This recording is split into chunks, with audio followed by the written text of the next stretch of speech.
And now, your Good Day in Hudson host, here's Frank Youngworth. Yes, it's a good day for shining your shoes. And it's a good day for losing the blues. Everything to gain and nothing to lose, 'cause it's a good day from morning till night. You remember Big Chuck from Cleveland television fame at WJW-TV, Chuck Shadowski. What a great guy. After 47 years in television here in Cleveland, where he had so many people that became big stars in Hollywood, like Ghoulardi and Tim Conway and many others. Well, he's written a book, great book, and we had the chance to see him over at our favorite bookstore, the Learned Owl Bookshop, and I think you'll enjoy this wonderful man. So let's go, let's have our interview with Big Chuck Shadowski. We're at the Learned Owl Bookshop in Hudson, and very interesting man that I've met here during my visit, Chuck Shadowski. Big Chuck. Yeah, Here, Frank, well, thank you for having me on. I look forward to these things. Yeah. I want to tell you a story about this guy before we ask him some questions. Here's a man who really is self-made, who really stays with his friends. When he got out of high school, he decided college was not going to be in the cards. Got a job in a foundry. If anybody remembers what foundries were like back in the 50s and before and into the early 60s, he got dirty. But you know, many years after he left the foundry to go into television, Big Chuck over here still had friends from that foundry. Never let go of those friendships, and went on to make a name for himself in television over 47 years. And it all started when you drove up to Cleveland and you saw a TV tower. Tell us about that, Chuck. I liked Manners Big Boys. I was, from age 16 till 22, I lived entirely on Manners Big Boys. So I took my lunch break, and I was going to drive up to Manners. This is from the foundry. And it was just an exceptionally hard day or night. It was a night. I worked the night shift. I went to get my Manners Big Boy, and I was parked. It was a nice, pleasant, cool summer night, and I'm leaving a 130-degree foundry and looking up at this tower, and it was just pretty night and starry, and I said, boy, it really must be nice to work at TV. I was a big fan of Dave Garroway. Remember Dave? Remember Dave Garroway, sure. He used to say peace, which I did, and he would always show things behind the scenes, and then nobody did that. And I would see the cameraman, and for whatever reason, I just wanted to do that. I wanted to run a camera. I wanted to be part of that industry. So I know I wanted to get out of the foundry, worse than that, but I went to Channel 3. It's the only station I knew where it was. The others I didn't. You followed the tower to get there, right? Right, yeah, and I went to Channel 3 and walked into the lobby, and the chief engineer happened to be in the lobby. And I said, can I have an application, or what do I need to do to apply for a job here? And he just sort of brushed me off, and he was, he wasn't bad or nasty at all, but he said, all of our engineers must have FCC licenses, first-class FCC, which I never heard of. So I said, well, where do you get those? And he told me about a school that was in town, National Radio School. So I went to National Radio School one night a week for 3 years. Went to Detroit, had to take the test, got my first-class ticket, came back, asked for the guy. I can't think of his name now. And he was still there. And he walked in, and I just held up the license ticket. And he said, he started laughing. He says, there's no way, no room for you to hire you now. He said, but I have to hire you. So, because I didn't push it or anything. I just went and got what he told me to get. We don't have people like that around anymore, do we? No, I guess not. But he was nice enough to put me on as a summer replacement, and then tell Channel 8 that they wanted to keep me in the business, and that if there's any chance they could keep me on. So he was friends with the chief engineer at Channel 8, and they put me on because they were going to do Cleveland Indians and Browns telecast, and they would need a couple more guys. Right. All this led to a 47-year career, to a highly rated series of programs, starting out with Big Chuck and Ghoulardi, Yeah. Big Chuck and Houlihan, Big Chuck and Little John, Right. and you outlasted all of them. Yeah, I did. You really I did. told John, John's been around a lot longer than people think, because when Julie and I started in '66, it was only a couple of 3 years later that John became a part of the Houlihan and Big Chuck show as a bit player. So John has been around like 39 of the 47 years. How many bit players in all that time? Because you had a lot of people came in, and Oh, yeah. they were in a lot of bits. You had some that hardly ever came. In fact, I heard you tell somebody downstairs earlier that you really would have liked to have in the audience at least everybody at one time who was a regular viewer. Right. And you didn't quite get there. No, That's great.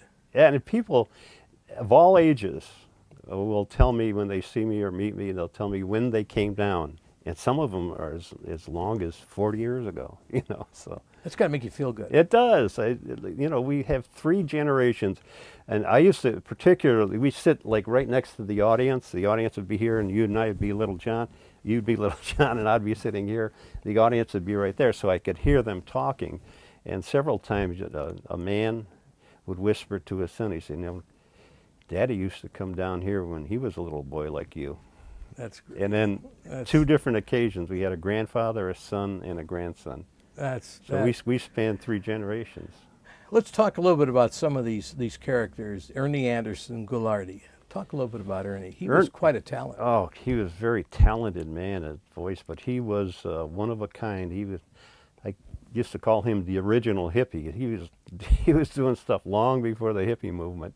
But of course he wore a 3-piece suit. But mentally, he did what he wanted to do, and within with legal, if he could get it, if it had to be legal, he'd do it. But he was right there at the edge on everything he did, and he was a prankster and a fun-loving, hard-drinking, talented man. I would not have, I told you I'd love to have been part of all this. I would not have been in the car when he drove out to Willoughby 100 mile an hour when you were due back at the station. Oh, that was on a motorcycle. Or on a motorcycle. Yeah. That's right, on a motorcycle. I don't know why he thought he could, he had to have a motorcycle. He never had one before, so he wasn't really adept at what he was doing. So. Oh, my God. Youth is wonderful, isn't it? Yeah, it is. It really is. And we survive it, too. I'm thankful I'm here. I'm telling you, oh, my goodness, the things Ernie used to do. I would say once a week, he would do something that we would talk about, and we're still talking about, but it was a weekly occurrence with him, a prank or something, and he sort of rubbed off on me, and it was so much fun going to work or working with him, because you never knew if it was real or not, or if what he was doing was. You were learning from him, weren't you? Yeah, he was.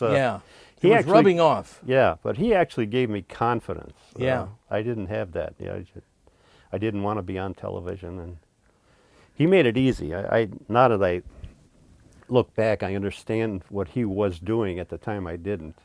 He would make it so easy for me to be on, because he would take care of the things that might turn me off or might scare me out of it. Yeah, he saw a tremendous promise in you, though. That's so obvious. That comes through in the book. Well, in the book, I think I also mentioned I never really did anything on my own. I was sort of pushed along by people like Ernie made me go on camera, and Bob Huber, the program director, made me quit the engineering department and become a producer director. And I probably wouldn't have done that unless somebody actually made me do it. Sure. Just like the station manager at WJW fired Tim Conway. That's right. So he'd take his opportunities in California. Talk about Tim Conway a little bit. Tim was exactly like that. He was very loyal to Ernie. They were doing a show called Ernie's Place, and Tim was a big part of the show.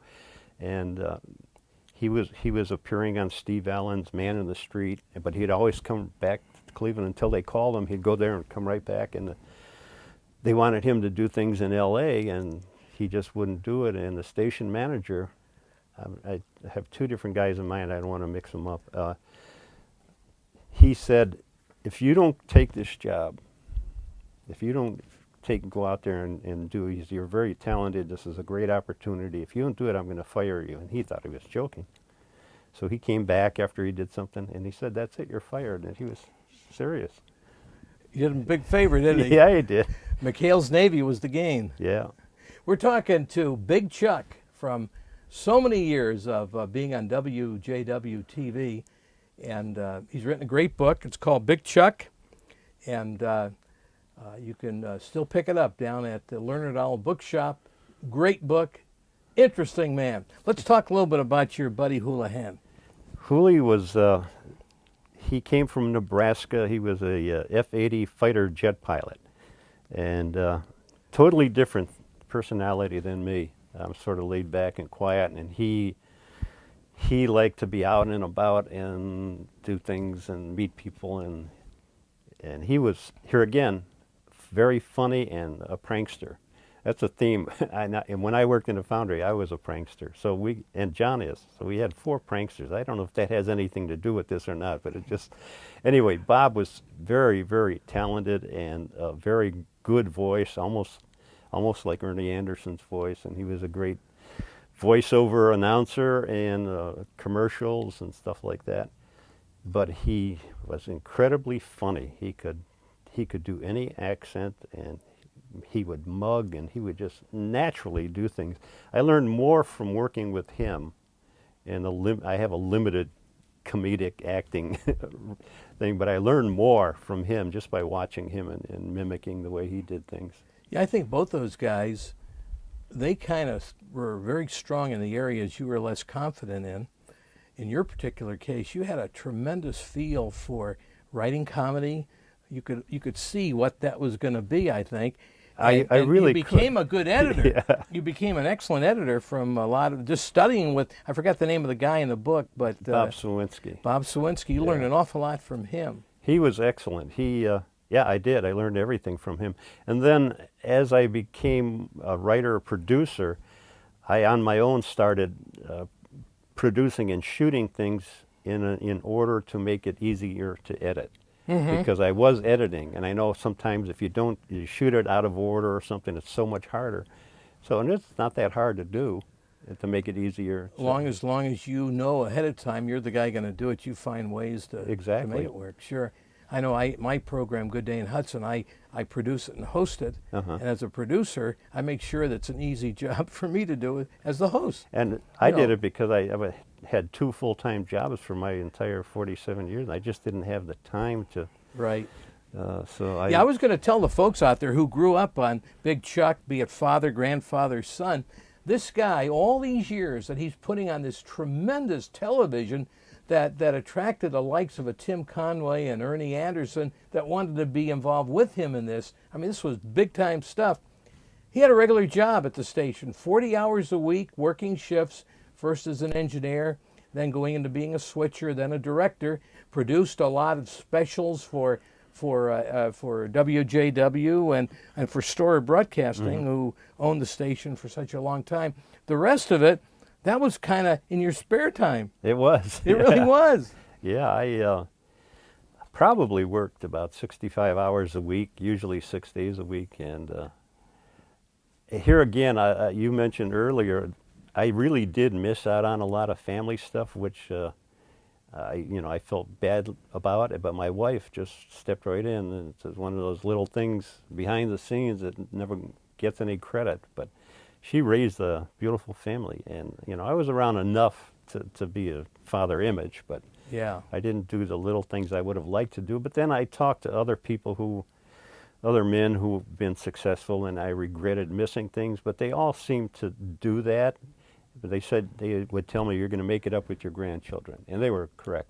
That was right. Well, most people who had a corporate career, they not only went through those long hours that you talk about, but they took the families all over the country, had to constantly change schools. You kept the kids and your wife, June, right here in this part of the country. Yeah, with Cleveland for a long, when I was a kid, everybody was like that. Every family seemed to stay here and stay together and do the same things. And I sort of liked that. I think that was good. I think family life was the strength of our country, which is.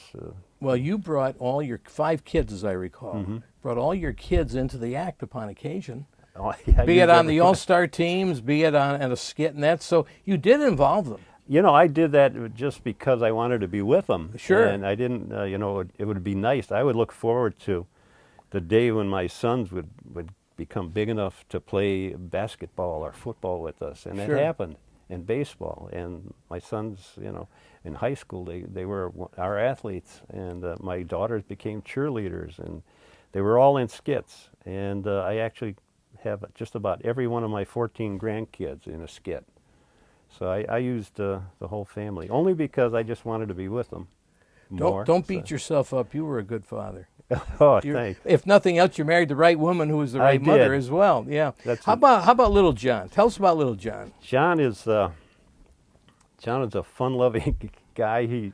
His ambition in life. He told me this when I first met him many years ago, that he tries to make someone laugh every day, no matter how he feels, and I thought it was just something to say, but he really does, because there are times we spent, like we'd do a show in Vegas or in Disney World or something. I spent day and night with him, and he seemed to, if he didn't make somebody laugh out loud, he would be sort of anxious as the day was wearing on. Then he'd do it, and then he'd seem relieved. So he really was serious about that, and he still is. He's going to make somebody laugh, somebody that he meets, or somebody in his family or whoever. He's going to make them laugh, and he's done that. And that's the kind of guy he is. He's very, he doesn't take things too seriously. He doesn't get too high or too low. He just takes everything and he just flows with it. Like me, I'm a worrywart about everything. He was another lucky thing for me, because he just said, you know, just take it. It's going to be all right, you know. And he just sort of, I'd say, we better get, you know. And he's just, Yeah. and very talented and very successful businessman. So he actually runs the business side of Big Chuck and Little John. So you guys are still doing some things on the outside as opposed to Oh yeah, we're still the getting regular TV we're getting gig. booked for TV. I mean, we're both still on TV doing commercials. We're getting booked for personal appearances, and we've been off for over a year. Of course, I'm making best of DVDs, and John and I, actually, I had 2 little bit parts in movies since I retired, only because the movie producers are from this area, and it was like they wanted to do that for me. They're both horror films, and I haven't seen either one yet. Did you? Oh, I didn't. Yeah. I get killed by vampires in one of them. So. Why don't you give the people the website if they want to check out the possibility of ordering some of those DVDs? Okay, it's www.bigchuckandlil, L-I-L, like Little Abner, liljohn.com. And it's a fan-run website. We don't have anything. Some fans got together. They wanted to do this for us, and they run the whole thing, and they advertise our DVDs and the book. And there's a lot of things there. There's video on there, and there's whole skits. There's whole programs on there if you want to watch them. So. Tell us one of the funniest skits you ever did. That's hard. No, I actually, I thought of, we were downtown at the Palace Theater when it was a movie theater, and my kids were little, my sons were, and we saw 2001, the movie. Right. And I was so moved by that theme, you know, that theme that everybody used, like it has a real long title. I said, I have to do a skit using that theme. So for maybe 2 years, I was going crazy, and I finally thought of, we had a Rhodesian Ridgeback. It was a very smart dog. And I did a Klobasi Kid episode where I'm trapped on a mountain and it's snowing and I'm freezing to death and the dog's running to save me. And you see him in this music that I told you about, just swelling, and everyone's getting tears in their eyes because the dog's going through all kind of brush, and he's coming, and I'm laying there, and I have a tear in my eye because he's coming. He's getting closer and closer and closer. And as he gets to me, I time the music so you get this big crescendo. And I'm laying on the ground like this, and he jumps right over me and continues on running out of the scene. Oh, my golly. And that won the very first Emmy ever awarded in Cleveland, Ohio. And that is probably my favorite skit out of 2,000 skits that we did. So.